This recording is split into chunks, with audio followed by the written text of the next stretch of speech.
आज या ठिकाणी उरण इस्लामपूर, तालुका वाळवा, जिल्हा सांगली या ठिकाणी समर्थ ॲग्रो टेक्नॉलॉजी यांच्या मार्फत जो ऊसाचा प्लॉट आपण घेतलेला आहे, या ठिकाणी आपण काय काय वापरलं आणि कसं कसं वापरलं हे खुद्द त्या शेतकऱ्यांच्याकडून जाणून घेऊया.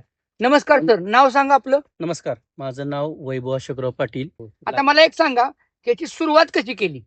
सुरुवात आम्ही लागण साधारण जानेवारीच्या दरम्यान आम्ही कांडी लागण केलेली. कांडी लागण केलेले. तर कांडी लागण केल्यानंतर उगवणीच्या वेळेला आपल्याला के.पी. पाटील साहेबांनी समर्थ ॲग्रो माध्यमातून आपल्याला आळवणी दिली पहिल्यांदा. साधारण आपल्या ह्या लागणीला 3 आळवण्या आणि 2 फवारण्या झालेल्या आहेत. म्हणजे बेसल डोस तुम्ही या ठिकाणी कोणताच टाकलेला नाही. नाही. आता एकूण हे किती महिने झाले आतापर्यंत? आता ह्या उसाला साधारण 5 महिने झालेले आहेत पूर्ण. 5 महिने पूर्ण झालेले. 5 महिन्यामध्ये साधारणतः आता कांड्या आपण मोजतोय 1 2 3 4 5 6 7 8 9 10 आणि पहिल्यात भर दिलेली म्हणजे पहिले 1 2 10-12 कांड्यावरती ऊस आणि एकसारखा सगळीकडे प्लॉट आहे. फुटव्यांची संख्या समान आहे.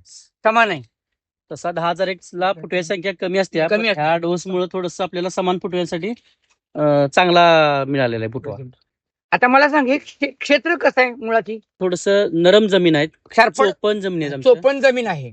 आता चोपन जमीन या ठिकाणी आपली टेक्नॉलॉजी तुम्ही वापरली, सुरुवातीपासून वापरलेली आहे. हो. आणि मातीमध्ये काय बदल झालाय तुम्हाला आणखी? माती आमची थोडीशी कठीण माती असायची, हा, तर ते कठीण. भुसभुशीत चोपन soil- जमीन soil म्हणजे आज आपण एकदम बघतोय की हे बघा भुसभुशीत. आता ह्या जमीन म्हणजे या कंडिशन आता पाऊस पडून जरी गेलाय तरी तरी आपण म्हणतो की जमीन भुसभुशीत झालेली आहे. म्हणजे आपण मातीपासून ते पिकाच्या वाढीपर्यंत काम केलं, आपली टेक्नॉलॉजी काम करते. याचा तुम्हाला प्रत्यक्षात अनुभव आलेला अनुभव आहे. आलेला आहे. आम्ही ते इतर क्षेत्रासाठी वापरलेलं आहे.